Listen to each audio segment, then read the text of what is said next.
Bismillahirrahmanirrahim.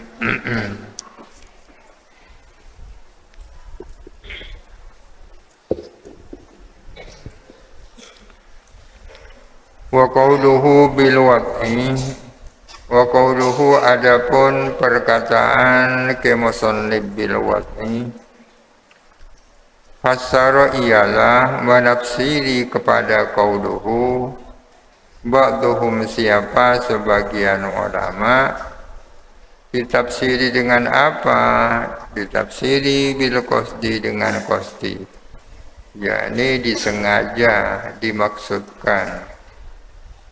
Fakharajah maka keluar, ghairul maksudi apa sesuatu yang tidak dimaksudkan, sesuatu yang tidak dimaksudkan. Kakala minna imi wasahi, seperti perkataannya orang yang tidur dan orang yang lupa. Fala yusamma maka tidak dinamakan apa ghairul maksud, tidak dinamakan kalaman kepada kalam indan nuhati menurut ulama nahwu.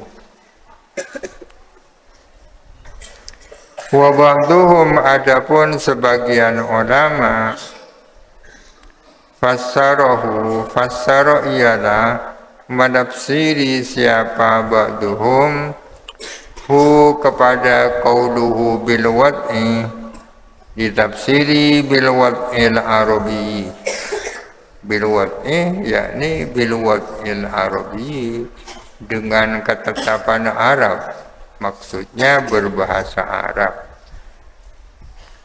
Fakharaja maka keluar, kalamul ajami apa kalamnya orang ajam, kalamnya orang-orang non Arab, kat Turki seperti orang-orang Turki, wal barbari dan orang-orang barbar.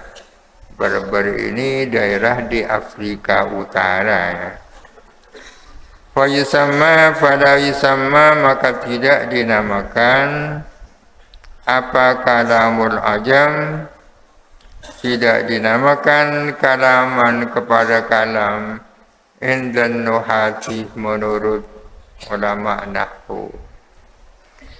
Jadi agar supaya sesuatu itu disebut kalam, qaidnya ada 4. Yang pertama al-lafdhu, yang kedua al-murakkabu, yang ketiga al-mufidu, yang keempat bil wad'i.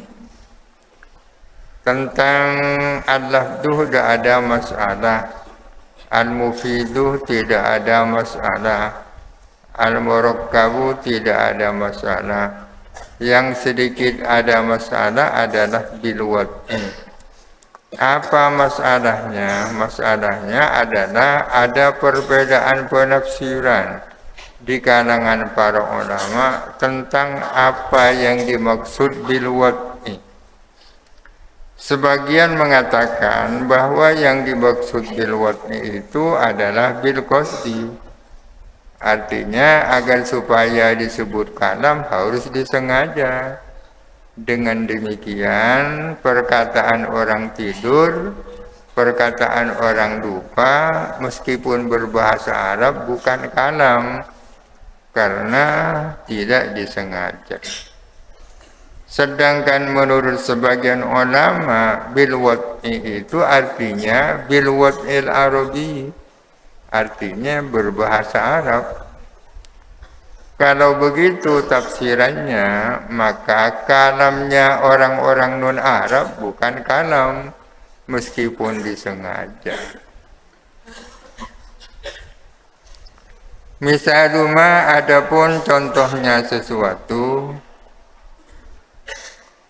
ijtama'a yang berkumpul, fihi di dalam ma, al-quyudu al-arba'atu apa qayyid yang 4 adalah qama zaidun dan zaidun qaimun.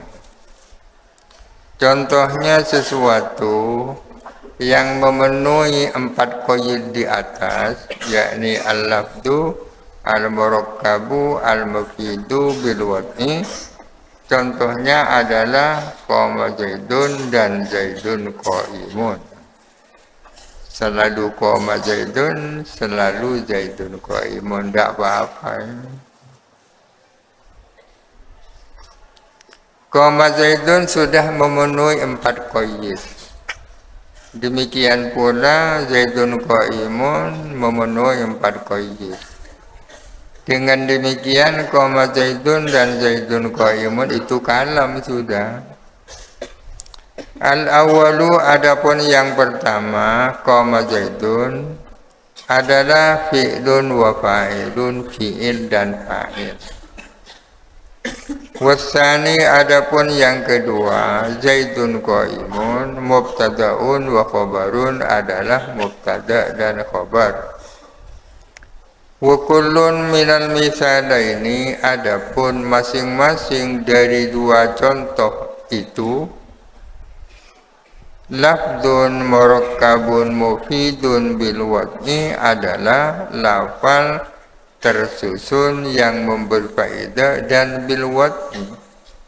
Oleh karena itu fahuwa, maka adapun kullun, maka adapun masing-masing dari dua contoh itu kalamun, adalah kalam. Wa aksamuhu, adapun bagian-bagiannya kalam, salah satun ialah 3. Ismun, isim, wa fi'lun dan fi'il, wa harfun dan huruf. Apa yang dimaksud bagian-bagiannya kalam? Yang dimaksud ialah di atas diterangkan bahwa salah satu syaratnya kalam harus murakkab, tersusun. Pertanyaannya,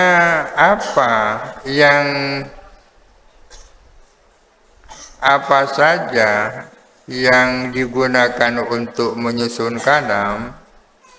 Jawabannya, komponen-komponen yang digunakan untuk menyusun kalam itu ada 3, isim, fi'il, dan huruf.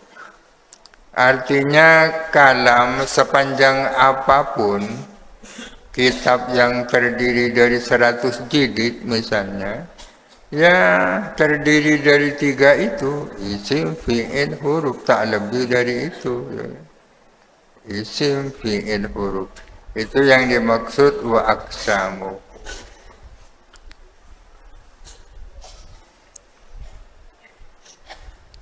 Yakni bermaksud siapa musannif, anna ajza al-kalami, bahwa sesungguhnya juz-juznya kalam. Karena kalam itu harus murakkab, kan berarti ada juznya, ya kan? Manusia ini kan murakkab juga kan, manusia ini. Berhubung murakkab berarti ada juz-juznya, bagian-bagiannya. Ada kepala, ada tangan, ada kaki, itu kan juz namanya. Bahwa sesungguhnya juz-juznya kalam, allati ajza, yata'allafu, yang tersusun apa kalam, yata'allafu fa'ilnya kembali kepada kalam, minha, daripada ajza, salah satu aksamin, ialah 3 bagian. Bahwa komponen-komponen yang digunakan untuk menyusun kalam itu ada 3. Al-awwalu, adapun yang pertama, al-ismu, adalah isim. Wa huwa, adapun isim, kalimatun dallat ala ma'nan fi nafsiha walam taktarin bizamanin wat'an. Kalimatun adalah kalimat Dalat yang menunjukkan apa kalimat, menunjukkan ada makna atas makna. Fi nafsiha ay bi nafsiha, ya, dengan dirinya kalimat. Isim adalah kalimat yang menunjukkan kepada suatu makna dengan dirinya sendiri. Menunjukkan dengan dirinya sendiri, bukan dengan lain dirinya, ya. Kalimat yang menunjukkan pada makna dengan dirinya sendiri, walam taktarin, dan tidak berbarengan, tidak bersamaan kalimat itu bizamanin dengan zaman, tak bersamaan dengan zaman, wat'an secara wat'i, secara penetapan. Kazaidin seperti lafal zaidun, wa ana dan ana, wa hada dan hada. Contohnya 3, zaidun, ana, dan hada. Hada ini isim isyarah, ana ini isim domir, zaidun ini isim dohir, ya. Lengkap contohnya. Zaidun, zaid. Lafal zaidun ini kan kalimat, ya kan, menunjukkan kepada suatu makna. Apa maknanya zaidun? Maknanya zaidun adalah sosok yang oleh orang tuanya dinamai Zaid. Itu maknanya zaidun, kan. Menunjukkan kepada suatu makna dengan dirinya sendiri. Berbeda dengan huruf. Huruf punya makna juga, menunjukkan pada makna juga, tapi tidak dengan dirinya sendiri. Kalau isim menunjukkan kepada makna dengan dirinya sendiri, namun tidak berbarengan dengan zaman. Zaidun, Zaid, tidak ada pertanyaan Zaid kapan, kan ada, ya. Kalau ada pertanyaan kapan, kan berarti bertanya tentang zaman, ya. Tidak ada itu, tak bersamaan dengan zaman. Kalau seperti Zaidun qaimun, Zaid adalah berdiri. Qaimun itu kan isim itu. Artinya berdiri. Kata-kata berdiri kan pasti terjadi di waktu tertentu. Kapan berdirinya? Bisa kemarin, bisa sekarang, bisa besok. Kan bersamaan dengan zaman juga. Iya betul, bersamaan dengan zaman, tapi bukan wad'an, gitu. Bersamaan dengan zaman juga, tapi bukan wad'an, akan tetapi luzuman. Bersamaan dengan zaman bukan sebagai ketetapan, melainkan sebagai implikasi. Luzuman sebagai implikasi. Adapun Zaid qaimun adalah berdiri. Zaid kan melakukan berdiri sekarang. Tiap-tiap perbuatan kan pasti terjadi pada zaman tertentu. Ini namanya implikasi. Tidak sama dengan doroba, yadribu, idrib. Itu kalimat. Isim. Isim adalah kalimat dalat ala maknan fi nafsiha walam taktarin bizamanin wat'an. Adalah kalimat yang menunjukkan kepada suatu makna dan ia tidak berbarengan dengan zaman, tak berbarengan dengan zaman secara wat'an. Kalau tak secara wat'an, kadang-kadang berbarengan dengan zaman juga, seperti isim fa'il, isim maf'ul. Wasani, adapun yang kedua, al-fi'lu adalah fi'il. Secara gampang-gampangan isim itu kan kata benda, ya. Kata benda.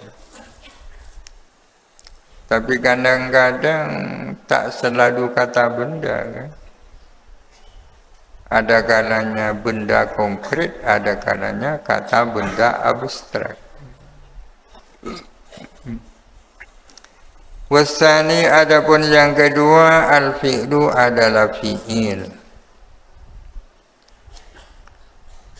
Wa huwa adapun fi'il kalimatun dallat ala ma'nan fi nafsiha waqtaronat bi zamanin qat'an.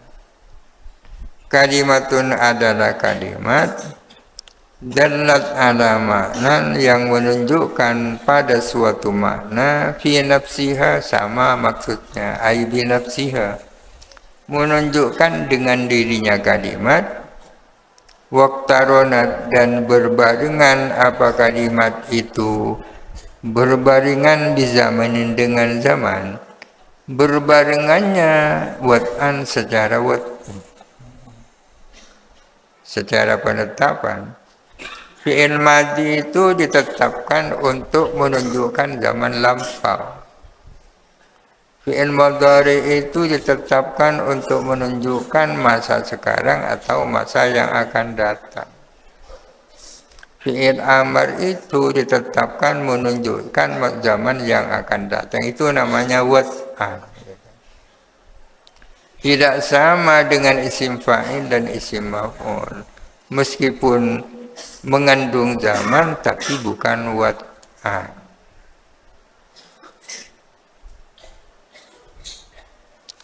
Fa in dallat tilkal kalimatu ala zamanin madin.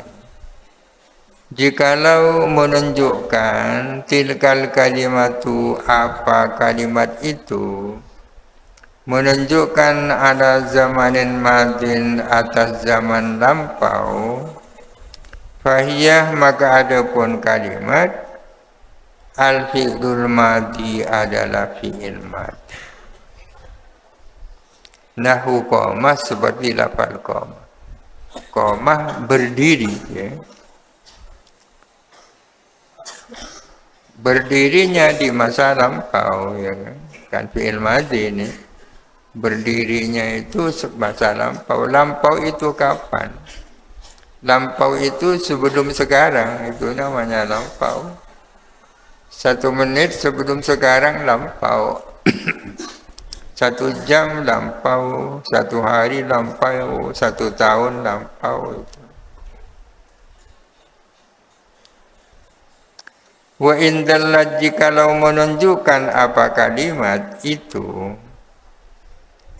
ada zamanin atas zaman yahtamilu yang ihtimal apa zaman.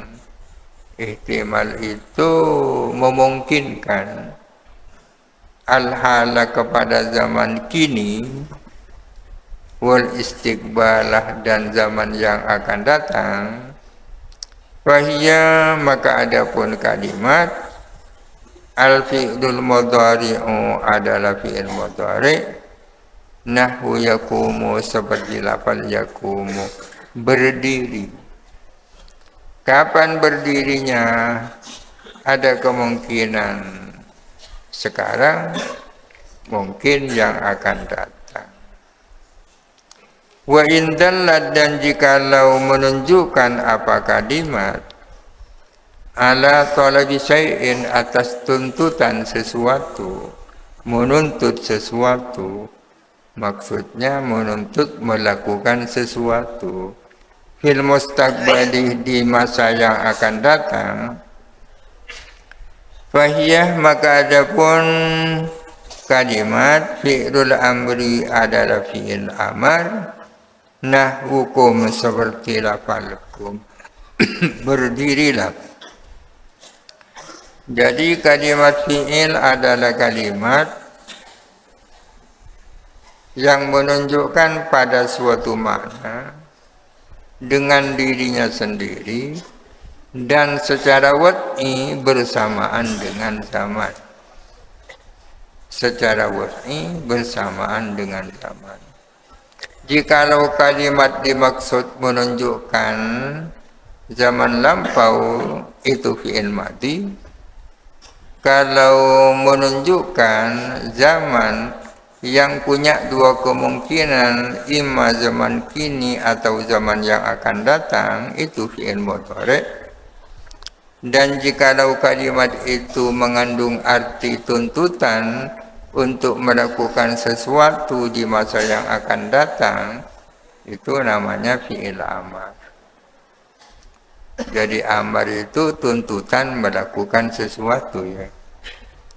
Sudah barang tentu tuntutan melakukan sesuatu, sesuatu itu belum terjadi, kan.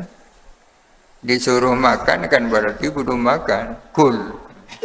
Disuruh mukul berarti belum mukul, kan. Idrib. Fi'il amar.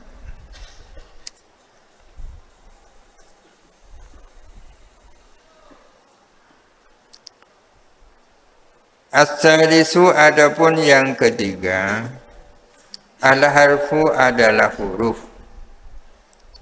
Wa huwa, adapun huruf, kalimatun dallat ala ma'nan fi ghairiha, adalah kalimat yang menunjukkan pada makna yang mana makna itu fi ghairiha berada di dalam lainnya kalimat. Ini bedanya dengan isim dan fi'il, ya. Kalimat huruf adalah kalimat yang menunjukkan pada suatu makna, punya makna juga. Akan tetapi makna itu tidak ada pada dirinya, melainkan ada pada yang lain.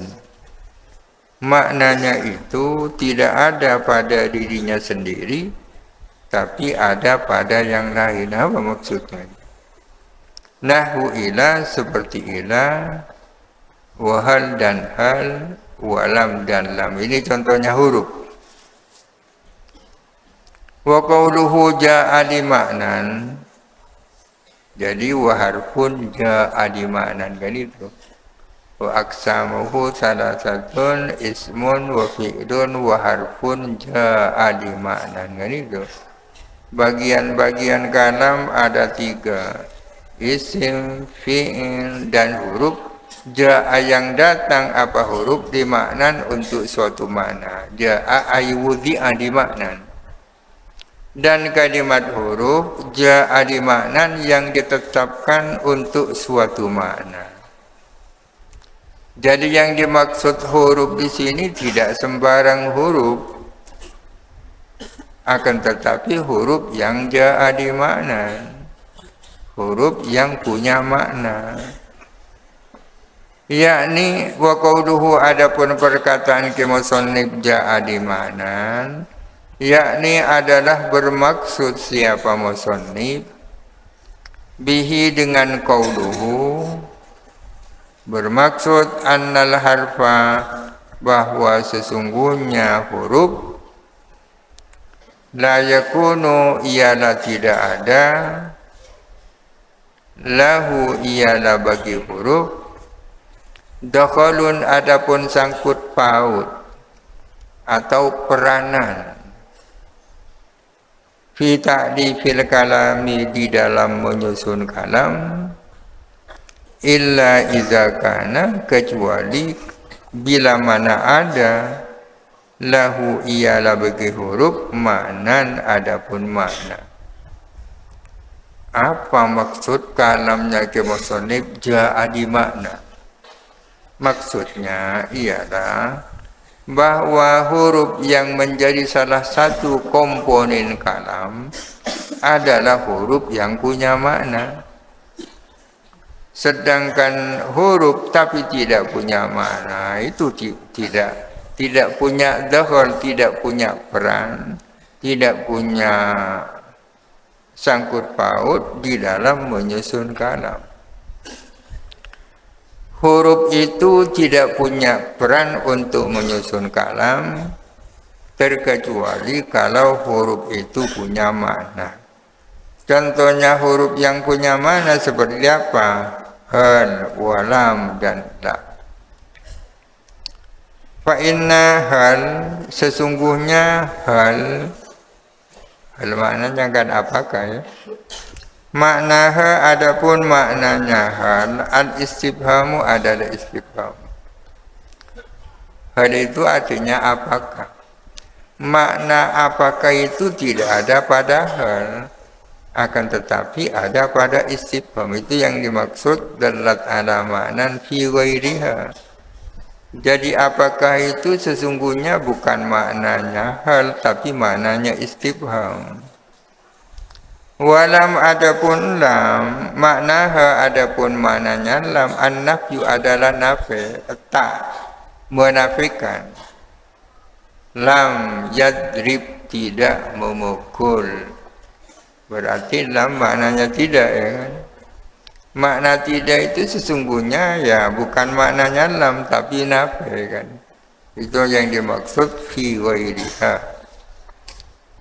Akan tetapi hal dan lam ini bisa menjadi komponen untuk menyusun kalam.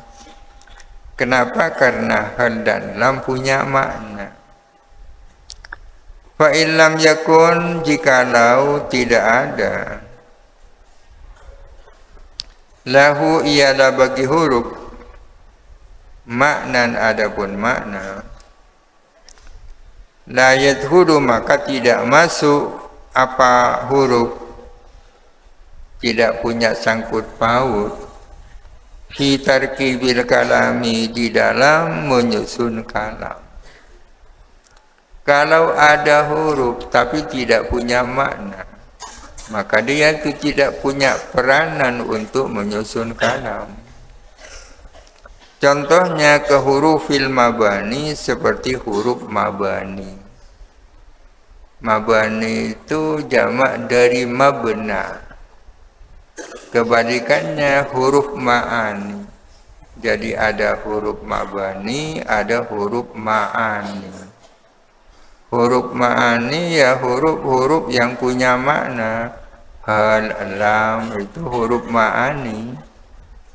Ada huruf mabani seperti azza-nya Zaidun, iya-nya Zaidun, adzal-nya Zaidun. Itu kan huruf, tapi itu huruf mabani itu. Huruf bukan untuk menyusun kalam, tapi huruf untuk menyusun kalimat, ya kan?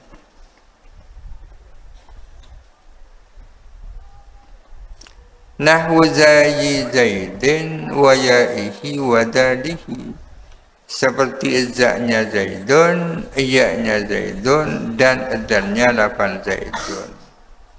Fa inna kullan minha, karena sesungguhnya masing-masing, minha dari zai, ya, dan dal, harfu mabnan la harfu maknan, adalah huruf mabani, bukan huruf ma'ani.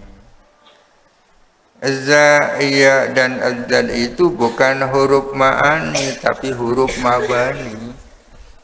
Bukan huruf yang digunakan menyusun kalam, tapi huruf yang digunakan menyusun kalimat. Huruf untuk membangun kalimat. Kalau dalam bahasa Indonesia ada kata, ada suku kata, ada huruf, ya kan? Makan terdiri dari dua suku kata, ma dan kan. Ma-nya sendiri terdiri dari M dan A, itu kan. M-A-K-A-N itu namanya huruf mabani itu. Huruf mabani.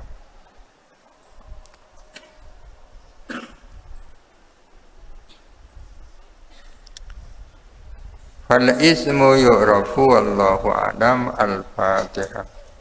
A'udzu billahi minasyaitonir rajim. Bismillahirrahmanirrahim. Alhamdulillahirabbil alamin. Ar-Rahmanir Rahim. Maliki yaumiddin. Iyyaka na'budu wa iyyaka nasta'in. Ihdinas siratal mustaqim. Siratal ladzina an'amta 'alaihim ghairil maghdubi 'alaihim waladdallin.